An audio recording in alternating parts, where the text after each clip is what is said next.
Duplo Expresso.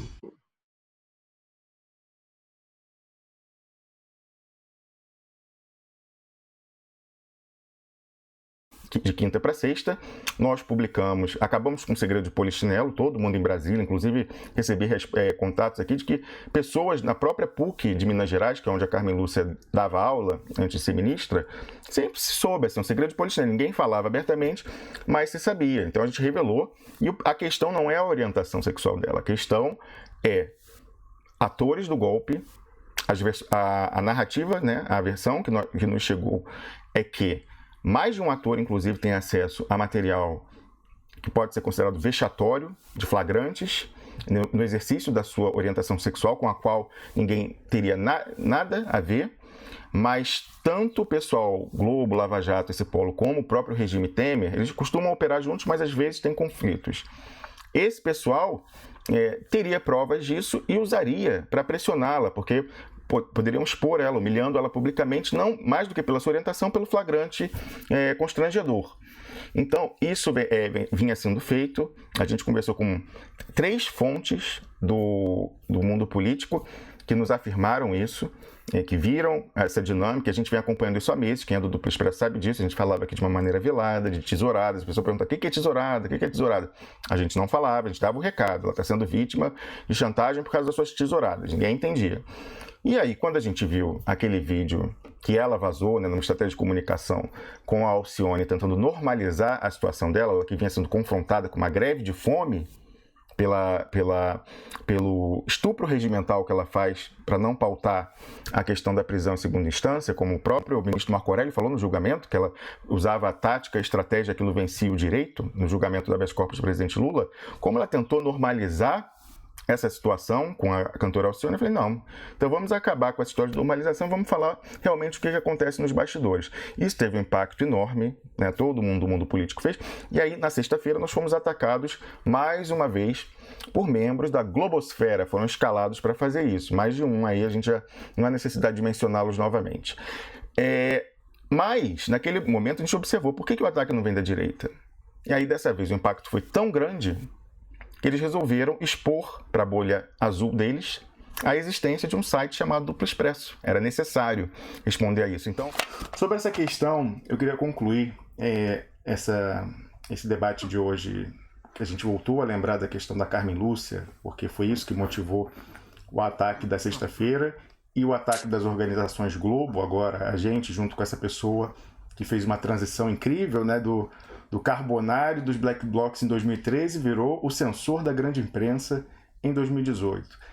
O que fez isso foi o impacto que teve da revelação que a gente fez da chantagem de que é vítima a ministra Carmen Lúcia. Nós falamos: é lamentável que ela esteja sendo chantageada, respeitaríamos, em circunstâncias normais, a decisão dela de manter oculta a orientação sexual dela. O problema é que, como resultado dessas chantagens, ela cedeu. Eu falei aqui que, se ela quisesse preservar esse lado oculto, ela deveria ter pedido afastamento do cargo, sair do cargo de ministro do STF, ainda mais de presidente do STF, em que ela faz a pauta e com isso impediu até aqui o julgamento das ações que libertariam o presidente Lula, as ações declaratórias de constitucionalidade sobre a questão da prisão em segunda instância.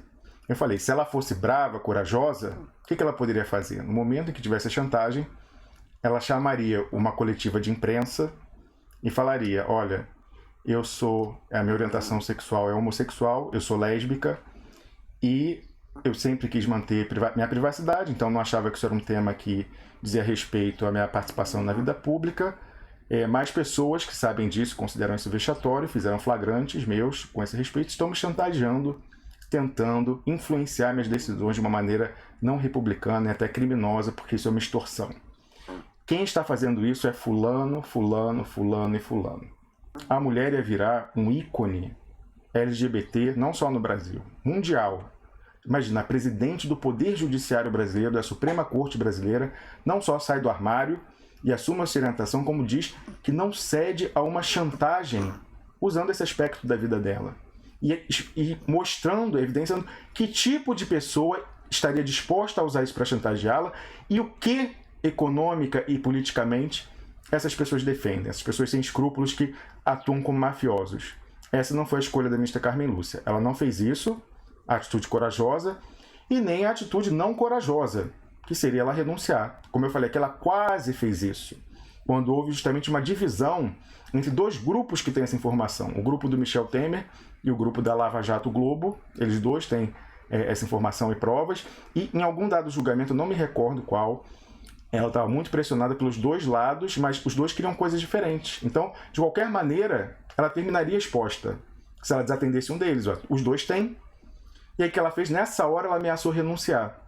E aí eles, como querem ter na presidência do STF alguém sujeito à chantagem, falaram, não, os dois tiraram um time de campo e falaram, não, nós vamos nos retirar, e deixaram lá, mas ela acabou justamente dessa vez ficando do lado da Lava Jato.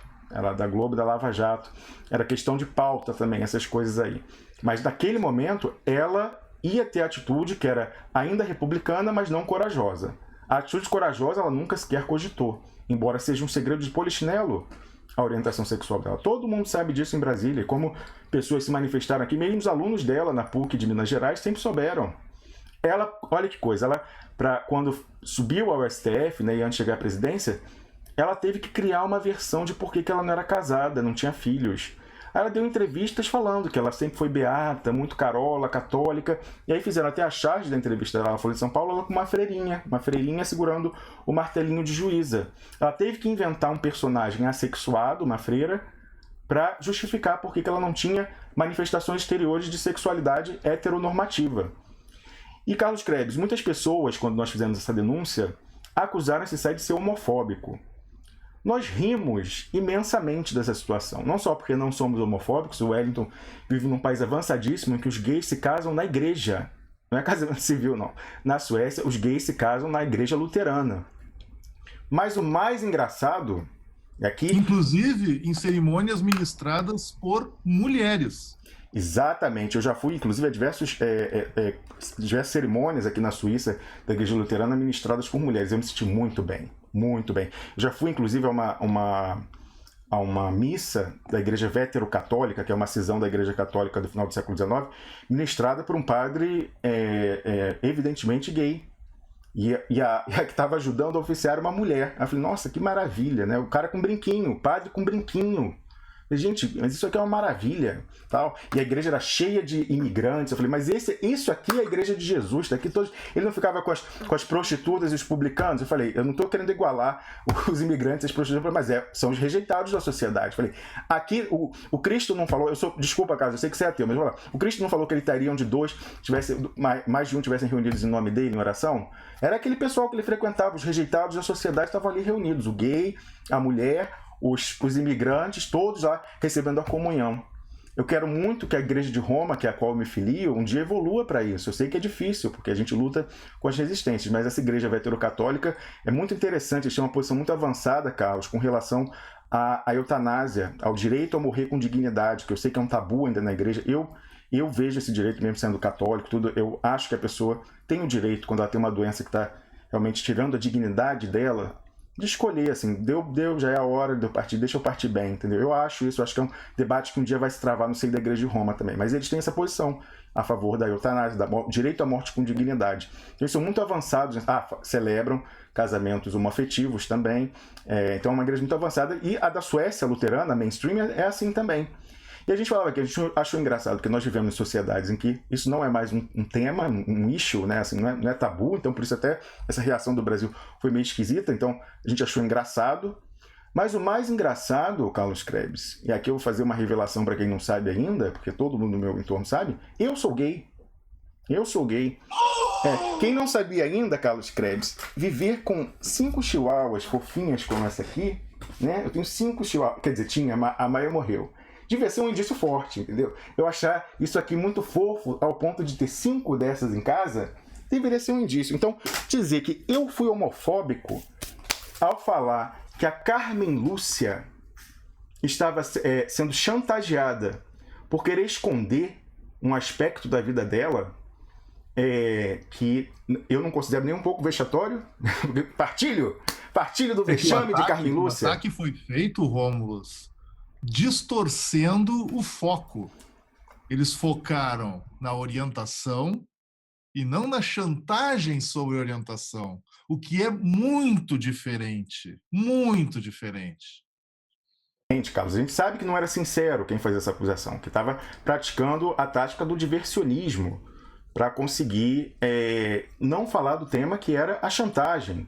E, como eu falei, o fato da chefe do Poder Judiciário estar cedendo essa chantagem tornava a causa da chantagem um assunto de Estado, um assunto da República. Como dizem os franceses, era uma affaire d'État. Era isso, era ali. Ela está manipulando a pauta do Supremo Tribunal Federal, que mantém na prisão um ex-presidente da República, que é o favorito da população na próxima eleição daqui a pouco mais de um mês. Ela está fazendo isso porque está sendo chantageada, entre outras coisas. Ela tem outros tetos de vidro. Aí o pessoal fala, vocês podiam ter enfatizado mais os outros. A história dela ter comprado subavaliada uma mansão de um doleiro em Brasília, o fato dela manter na gaveta casos que repercutem em bilhões de reais para o Estado, como, por exemplo, a questão das patentes, pipeline, que já caducaram e o Estado, o SUS, continua pagando preço cheio. Não era para estar pagando, está na gaveta dela dormindo há anos. Isso aí o pessoal acha que não saiu de graça. Também tem essas questões, mas o que eu sabia é que naquele momento crítico da pauta, o que determinou que o grupo do Temer foi de um lado e o pessoal da Globo do outro, da Lava Jato, foi a questão da sexualidade dela. Então por isso que eu revelei. Aí as pessoas falam, mas por que você não fala de você também? Eu nunca escondi, primeiro, eu nunca falei aqui que tinha namorada ou coisa que o valha. E segundo, esse programa não é sobre a gente, esse programa é sobre política. E a questão da Carmen Lúcia se tornou política. E por isso que a gente teve que falar, há muito tempo a gente sabe disso, todo mundo em Brasília sabe disso. Mas a partir do momento que a pauta política e judiciária começou a passar por dentro do armário dela, isso tem que vir a público. A gente tem que resolver isso. Então é por isso que hoje, quando eu vejo que estão tentando usar uma matéria que não tem nada de homofobia, porque o termo lésbica não é, e não deveria ser, ao menos se no Brasil está sendo considerado vexatório ou derrogatório. Derrogatório não, qual é a expressão que fala isso? Enfim, vexatório, pejorativo. Esse termo lésbica não deveria ser pejorativo, é o termo técnico. O outro, enrustida. Enrustida é a tradução para closeted, em inglês, pessoa dentro do armário, que se esconde. Como título, a gente tem uma restrição. Então, botei Carmen Lúcia, lésbica enrustida. Qual é a homofobia nisso? A homofobia está no olho de quem leu aquilo ali e falou, olha, isso aqui a Carmen Lúcia lésbica enrustida é uma ofensa. Eu também acho, porque eu quero viver numa sociedade que não precise mais haver lésbicas enrustidas. Mas a constatação disso ali simplesmente não era problemática. Então, essa pessoa, foi isso que incomodou na semana passada, porque nós revelamos a chantagem da Carmen Lúcia, e aí eles vieram pegar essa história de homofobia. E agora por quê? Porque tem um discurso nas redes sociais, nas políticas, que você não pode promover discurso de ódio. Então eles vão dizer que a homofobia entre muitas aspas, naquele caso, era um discurso de ódio. E aí, para tentar censurar, é isso que o Pablo Hortelado vai lá tentar fazer no Facebook, dizer que a gente promoveu o discurso de ódio na semana passada, quando revelamos que a presidente do Poder Judiciário era vítima de uma chantagem. Eu mostro aqui o ridículo, o impossível, mesmo porque eu mesmo sou gay. A não ser que digam que eu sou uma pessoa mal resolvida, né? Que tem aquela história que o pessoal fala self-hating Jew, né? O judeu anti-judeu, tal. Que, em geral, Israel fala dos judeus críticos com relação ao sionismo e à repressão dos palestinos, falam que são self-hating Jews, judeus que se odeiam a si mesmos. Então, a não ser que eles falam que eu sou um gay que odeia a si mesmo, não tem como eu ser homofóbico. E o fato de eu vir numa sociedade libertária em termos de costumes, muito avançada, inclusive, sabe, Carlos Queiroz, a Suíça foi um dos primeiros países a autorizar a eutanásia. Inclusive, chamam de Swiss Holiday, né? um feriado, né? Férias suíças, o fato de, desde os anos 70, pessoas da França, por exemplo, em doenças terminais, em condições degradantes, virem aqui para fazer, né, tomar lá a coisa, a mistura e tal, e terem direito a uma droga digna. Então, uma sociedade conquistou isso. No final dos anos 60, direito a uma morte digna. Morte digna. Através da droga. Perdão, uma sociedade conquistou isso. Ainda nos anos 60 e 70, imagina, que é super avançada essas questões. Eu não entendo, às vezes, talvez por estar muito tempo fora do Brasil, como alguns temas ainda são muito, muito tabu para mexer e tal, ainda mais quando passa pela esfera pública. Então, é só para registrar o absurdo e a fraude, a fake news que esse Pablo Hortelado vai tentar usar, além de tudo que botou errado aí, dizendo que a gente é de presidente prudente, que tem 5 páginas no Facebook e outras coisas E aí. ele chamou isso de ficha técnica ainda por cima. Ficha técnica, exatamente. Além disso, não há como eu ser homofóbico. Eu que fiz a matéria, fui eu que assinei a matéria, por ser gay. Não há como. As pessoas falam, mas você usou metáforas que ridicularizam. Não, porque eu falei de aranhas e falei das tesouradas. A gente, por muito tempo aqui, falou disso, falando tesouradas, ninguém entendia, as pessoas perguntavam o que é tesourada. Algumas sacavam, as mais espertas. Mas não pegavam o negócio da tesourada. Eu falei, olha, o equivalente masculino, você vai falar, esse aí gosta de luta de espadas. Ai, meu Deus! Ai, que vergonha, que coisa! Ridicularizou.